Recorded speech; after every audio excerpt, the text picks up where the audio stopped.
আজ আমি যে নিরামিষ রেসিপিটা শেয়ার করব সেটা ঠাকুরবাড়ির একটা পুরনো দিনের রান্না। খেতে কিন্তু অপূর্ব। এটা আমি বানিয়েছি বেগুন দিয়ে, তবে বেগুনের সাথে একটা বিশেষ উপকরণ অ্যাড করেছি, যার ফলে এই রান্নাটা অসাধারণ হয়ে উঠেছে।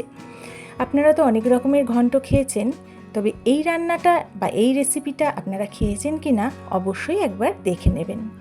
তাহলে চলুন রান্নাটা করে ফেলি।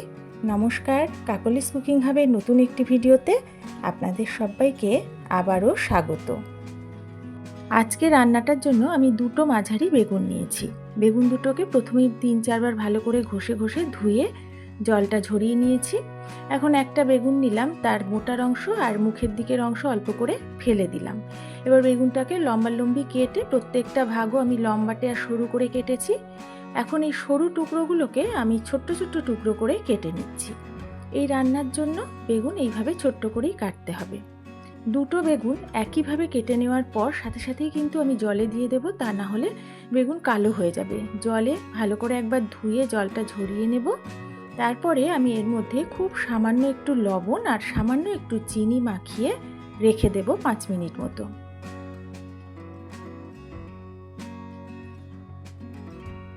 এবারে গ্যাস ওভেনে আমি একটা কড়া বসিয়ে কড়াতে 1.5 টেবিল চামচ মতো সর্ষের তেল দিয়েছি। তেলটা হাই ফ্লেমে গরম করে নিচ্ছি। তেলটা গরম হয়ে গেছে।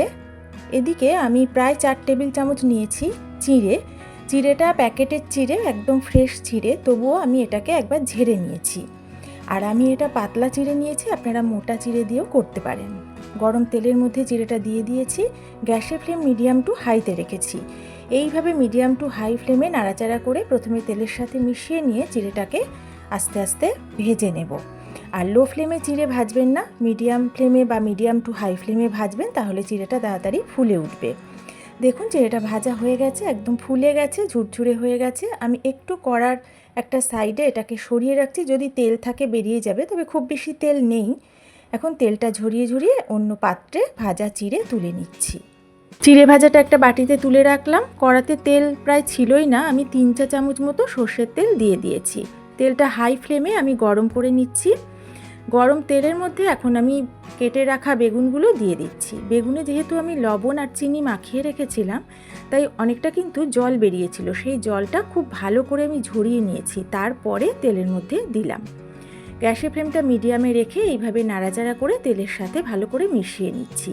বেগুনে যেহেতু আমি একটু চিনি মাখিয়ে রেখেছিলাম, তাই বেগুনটা কিন্তু খুব বেশি তেল টানবে না, তাই খুব বেশি তেল আমি দেইনি ভাজার জন্য। এবারে তেলের মধ্যে এইভাবে প্রথমে নেড়ে নিয়ে তারপরে লো ফ্লেমে ঢাকা দিয়ে প্রায় 2 মিনিট মতো বেগুনটা ভেজে নেব। বেশ কিছুক্ষণ দেখুন ভেজে নিয়েছি। দেখেই বুঝতে পারছেন বেগুনটা কতটা কমে গেছে, 70%-এর বেশি সেদ্ধও হয়ে গেছে। এখন তেলটা বেশ ভালো করে চেপে চেপে ঝরিয়ে নিয়ে একটা অন্য পাত্রে ভাজা বেগুন তুলে রাখছি। বেগুনটা একটা বাটিতে তুলে রেখেছি। কড়াতে সামান্য তেল ছিল, তার মধ্যে আমি 2 চা চামচ সর্ষের তেল দিয়ে দিয়েছি, আর বেশি তেল কিন্তু লাগবে না। এবারে তেলের মধ্যে 2টো তেজপাতা ছিঁড়ে আমি দিয়ে দিয়েছি। এখানে শুধু তেজপাতাটাই ফোড়ন দেওয়া হবে। এখানে তেজপাতা বেশ ভালো করে ভাজতে হবে।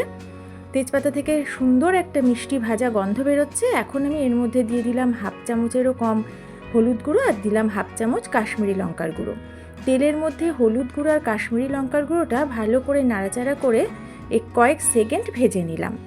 এবারে আমি এর মধ্যে দিয়ে দিচ্ছি আদা বাটা। 1 চা চামচের সামান্য বেশি পরিমাণ আদা বাটা আমি তেলের মধ্যে দিলাম।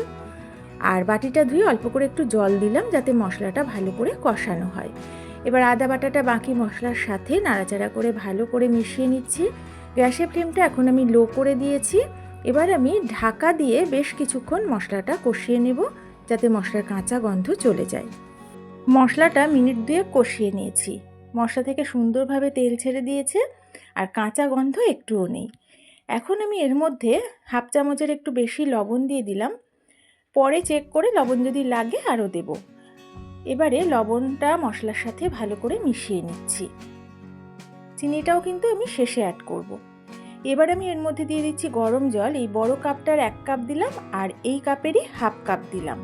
এই রান্নাটা একদম মাখো মাখো হবে, সেই বুঝে জলটা দেবেন। এবার জলের সাথে মশলাটা ভালো করে নাড়িয়ে মিশিয়ে নিচ্ছি। গ্যাসের ফ্লেমটা হাইতে আছে। আমি এখন এর মধ্যে দিয়ে দিচ্ছি 2টো চেরা কাঁচা লঙ্কা। এবারে আমি এর মধ্যে ভেজে রাখা বেগুনটা দিয়ে দেব। যে সকল বন্ধুরা সব সময় আমার রেসিপিগুলো দেখেন তাদের সবাইকে অনেক অনেক ভালোবাসা, অনেক ধন্যবাদ আমার সাথে থাকার জন্য। বেগুনটা ঝোলের সাথে এবার নাড়িয়ে আমি একটু মিশিয়ে নিলাম। এবার এটা ফুটতে শুরু করবে। আমি গ্যাসের ফ্লেমটা লোতে করে ঢাকা দিয়ে আরও 2 মিনিট মতো রান্না করে নিলাম। এবারে আমি একটু দেখে নিচ্ছি, বেগুনটা কিন্তু বেশ নরম হয়ে গেছে, একদমই প্রায় সেদ্ধ হয়ে গেছে। এখন আমি এর মধ্যে ভেজে রাখা চিঁড়ে দিয়ে দিলাম। যেহেতু আমি পাতলা চিঁড়ে ব্যবহার করেছি তাই চিঁড়েটা মিনিট 2 পরে দিলাম। আপনারা যদি মোটা চিঁড়েটা দিয়ে রান্না করেন তাহলে বেগুনের সাথে একসাথেই চিঁড়ে ভাজাটা দিয়ে দেবেন। আর চিঁড়ে ভাজাটার গন্ধের জন্য কিন্তু এর গন্ধটাও ভীষণ সুন্দর হয়। এবার চিঁড়ে ভাজাটাও নাড়িয়ে ভালো করে আমি মিশিয়ে নিচ্ছি সব কিছুর সাথে। লবণটা আমি একটু চেক করে নিয়েছি, আরও একটু লবণ লাগবে তাই আরও অল্প করে একটু লবণ দিয়ে দিলাম। এবার আলতোভাবে নাড়িয়ে লবণটাও একটু মিশিয়ে নিচ্ছি। এবারে আমি এটাকে লো ফ্লেমে ঢাকা দিয়ে প্রায় 2 মিনিট মতো আবারও রান্না করব, তবে পুরোটা ঢাকবো না, একটু ফাঁক রেখে দিলাম। প্রায় 2 মিনিট আমি রান্না করে নিয়েছি। বেগুন চিঁড়ে একদম সেদ্ধ হয়ে গেছে, জলটা পুরো টেনে গেছে আর চিঁড়েটা বেশ ফুলে উঠেছে। এখন আমি এর মধ্যে দিয়ে দিচ্ছি স্বাদ মতো চিনি, আর আমি এখন দেব ভাজা জিরের গুঁড়ো। ভাজা জিরের গুঁড়োটা আমি প্রায় 1.5 চা চামচ পরিমাণ এর মধ্যে দিচ্ছি। এবারে একদম আলতোভাবে চিনি আর ভাজা জিরের গুঁড়ো মিশিয়ে নিচ্ছি। এই রান্নার শেষে ভাজা জিরের গুঁড়ো দেওয়ার পর আপনারা সামান্য একটু গরম মশলার গুঁড়োও দিতে পারেন, তবে গরম মশলার গুঁড়োটা আমি আর এখানে দিচ্ছি না। আলতোভাবে এই সময় একটু নাড়াচাড়া করতে হবে, তা না হলে বেগুন চিঁড়ে একদম ঘেটে গেলে খেতে একটুও ভালো লাগবে না। এখন আমি এর মধ্যে দিয়ে দিচ্ছি 1 চা চামচেরও একটু বেশি ঘি। ঘিটা অবশ্যই আপনারা আপনাদের পছন্দ মতো পরিমাণটা দেবেন। এবার ঘিটা দেওয়ার পরও আলতোভাবে একটু নাড়াচাড়া করে মিশিয়ে নেব। ঘিটা মিশিয়ে নেওয়ার পর 30 সেকেন্ড মতো আমি এইভাবেই একটু রান্না করে নেব। রান্নাটা কিন্তু আমার একদম কমপ্লিট। ভাজা জিরের গুঁড়ো, চিঁড়ে ভাজার গন্ধ, ঘিয়ের গন্ধ সব কিছু মিলেমিশে একটা অসাধারণ সুন্দর গন্ধ হয় এই রান্নাটার। এবার গ্যাসের ফ্লেম অফ করে দিয়েছি। এখন ঢাকা দিয়ে আমি 5 মিনিট স্ট্যান্ডিং টাইমে রেখে দেব। নিরামিষ চিঁড়ে বেগুনের ঘন্ট রেসিপিটা আপনাদের কেমন লাগলো আমাকে কমেন্ট করে অবশ্যই জানাবেন। যদি রেসিপিটা ভালো লাগে পারলে আমার ভিডিওতে একটা লাইক করবেন, একটু শেয়ার করবেন, আর নতুন বন্ধুরা আমার ভিডিও ভালো লাগলে বন্ধু হয়ে পাশে থাকবেন। এই রান্নাটা আপনারা যেমন গরম গরম ভাতের সাথে খেতে পারবেন, দুর্দান্ত লাগে খেতে, তেমনই রুটি পরোটার সাথেও খেতে পারবেন। অবশ্যই এইভাবে একবার বেগুন রান্না করে খাবেন, আশা করি আপনাদেরও ভীষণ ভালো লাগবে। তাহলে আজ এই পর্যন্তই। সবাই ভালো থাকবেন, সুস্থ থাকবেন।